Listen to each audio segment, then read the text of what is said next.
Lep dober večer vsem skupaj. Danes v cerkvi se spominjamo, praznujemo god svetega Timoteja in Tita, Milasa škofa, torej najožja sodelavca svetega Pavla, ki smo ga praznovali včeraj. Na njo je sveti Pavel naslovil 3 pisma.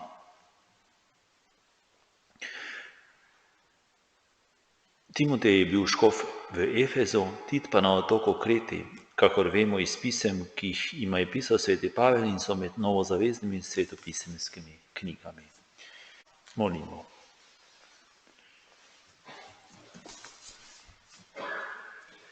Vsemogočni Bog, svetega škofa Timoteja in Tita si postavil za voditelja svojemu ljudstvu.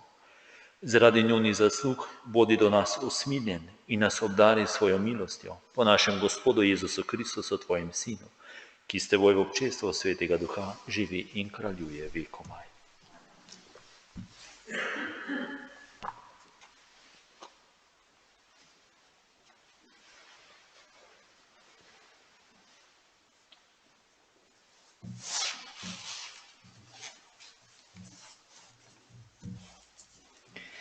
Berilo iz drugega pisma apostola Pavla Timoteju. Pavel, apostol Jezusa Kristusa po Božji volji, da oznanja življenje v Jezusu Kristusu, ljubljenemu sinu Timoteju. Milost, usmiljenje in mir od Boga Očeta in Jezusa Kristusa, našega Gospoda. Hvaležen sem Bogu, ki mu služim od dedov s čisto vestjo, kakor imam v svojih molitvah noč in dan vedno tebe v spominu. Spominjam se pri tem tvojih solz in te srčno želim videti, da bi bilo moje veselje popolno. Kajti spomnili so me tvoje nehlinjene vere, ki je bila najprej v tvoji stari materi Evniki, prepričan pa sem, da tudi v tebi. Zaradi tega te spominjam, da poživiš Božjo milost, ki je v tebi po polaganju mojih rok. Bog nam ni dal duha boječnosti, ampak moči in ljubezni in razumnosti. Ne sramuj se torej pričevanja o našem Gospodu in ne mene, njegovega ujetnika, temveč trpi z menoj za evangelij pomoči Boga. To je Božja beseda. Gospodove milosti bom na veke opeval. Gospodove milosti bom na veke opeval. Gospodove milosti bom na veke opeval, vsem rodovom bom oznanjal tvojo zvestobo. Rekel sem namreč, milost ima večne temelje, z nebes si utrdil svojo zvestobo. Tvoje milosti bom na veke opeval. Zavezo sem sklenil svojim izvoljencem, prisegel sem Davidu svojemu služabniku, na veke utrdim tvoj zarod, za vse rodove utemeljim tvoj prestol. Gospodove milosti bom na veke opeval. Našel sem Davida, svojega služabnika, svojim svetim oljem sem ga mazilil, da bi bila vedno z njim moja roka in ga krepila moja rama. Gospodove milosti bom na veke opeval. Moja zvestoba in moja milost bosta z njim, v mojem imenu bo zrasla njegova moč.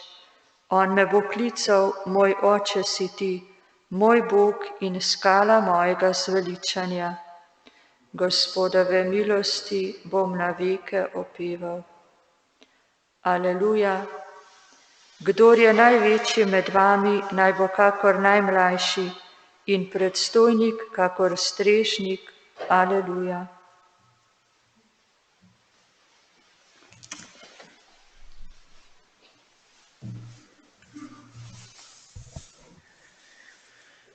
Gospod z vami. Iz svetega Evangelija po Luku. Tisti čas je nastal prepir med apostoli, kateri izmed njih se zdi, da je največji. Jezus jim je pa rekel, kralji poganov gospodujejo nad njimi in tisti, ki imajo oblast nad njimi, se imenujejo dobrotniki. Vi pa ne tako, temveč kdor je največji med vami, naj bo kakor najmlajši in predstojnik kakor strežnik. Kdo je namreč večji, kdor je pri mizi ali kdor streže, ali ni kdor je pri mizi? Jaz pa sem sredi med vami kakor tisti, ki streže. Vi ste, ki ste vztrajali z menoj v mojih preizkušnjah, in jaz vam prepuščam kraljestvo, kakor ga je meni prepustil moj oče, da boste jedli in pili pri moji mizi v mojem kraljestvu, sedeli na prestolih in sodili 12 Izraelove rodove. Poslušali smo Kristusa evangelij.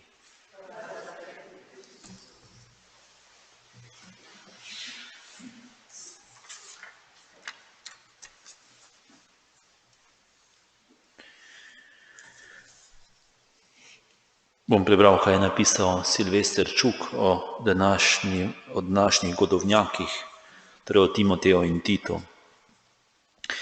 Dan po prazniku spreobrnitve apostola Pavla, največjega misionarja vseh časov, se spominjamo njegovih dveh najljubših učencev, Timoteja in Tita. Prvega Pavel omenja v domala vseh svojih 14 pismih in o njem pravi, da mu je pomagal pri evangeliju kakor sin očetu. Tita pa pohvali, da mu je v skupni veri pravi sin. Tema dvema je naslovil svoja 3 pastoralna pisma, Timotejo 2, Tito 1. Iz vseh je čutiti, kakšna apostolska vnema je te 3 može povezovala. Timotej je bil rojen v Listri v Mali Aziji, nekako tisti čas, ko je Jezus v Palestini nastopil svoje javno delovanje. Njegov oče je bil pogan, mati Evnika pa Judinja.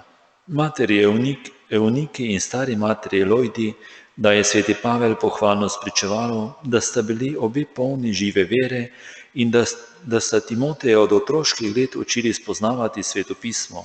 Verna Judinja, ki je sklenila mešan zakon s poganskim možem, je sina vzgajala v svoji veri.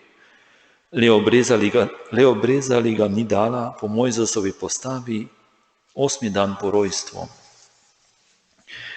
Apostol Pavel najbrž že na svojem prvem misijonskem potovanju se je spreobrnil v krščanstvo Timoteja, njegova mater in staro mater.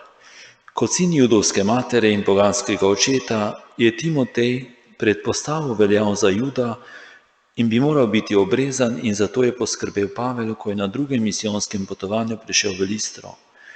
To je storil zaradi Judov, ki so bili v teh krajih. Vzel ga je seboj na misijonsko pot po Mali Aziji in od tam v Makedonijo. Ko je bil Pavel jetnik v Rimu, se mu je pridružil tudi Timotej, ker ga Pavel omenja v svojih pismih, poslanih v tem času iz Rima. Ko je apostol Pavel čutil, da se bliža čas razveze, je svojega učenca Timoteja postavil za nadpastirja v Efezu. Njemu je pisal svoje poslednjo pismo. Timotej je modro vodil škofijo v Efezu vse do smrti.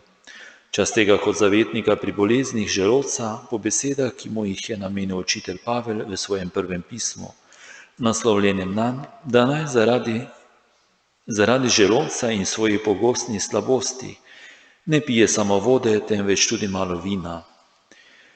Tit pa je bil sin poganskih staršev, bržkone doma iz Antiohije, in Pavel ga je sam krstil. Ko je z Barnabom in drugimi sodelavci odšel na apostolski zbor v Jeruzalem, je vzel s seboj tudi Tita. Njegova navzočnost je vsaj posredno pripomogla, da sta apostola Jakob in Peter podprla Pavlov predlog, da se pri oznanjevanju evangelija poganom ne nalaga zahtev judovske postave. Tit je bil stalno ob svojem duhovnem očetu, apostolu Pavlu. Spremljal ga je tudi na nekaterih njegovih misijonskih potovanjih. Pavel mu je zaupal nekatere pomembne naloge, ko je šlo za mirovno poslanstvo v nekaterih cerkvenih občinah, kjer so izbruhnili prepiri. Nazadnje ga je Pavel postavil za misionarja in škofa na otoku Kreti, ki je bila tedaj kot velik otok na jugu Egejskega morja važno in bogato središče ter žarišče omike. Za škofa na Kreti je Pavel Tita postavil leta 63. Na potovanju proti zahodu je zase stavil pismo, v katerem razlaga, zakaj ga je pustil na Kreti. Iz tega kratkega pisma je najbolj znan tisti odlomek, ki se bere kot drugo berilo pri polnočnici. Razodela se je Božja milost, ki prinaša odrešenje vsem ljudem. Tit je ostal na Kreti vzoren pastir vse do visoke starosti, kakor poroča zgodovinar Evzebij. Častite ga, slavite ga, naj se iz vaših ust dviguje hvalnica. Častite ga, slavite ga, iz vaših src naj širi ogenj svetlobe.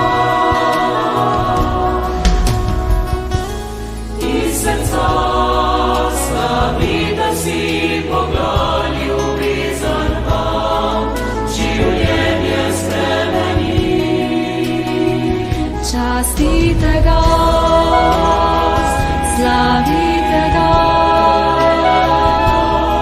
naj se iz vaših ust dviguje hvalnica.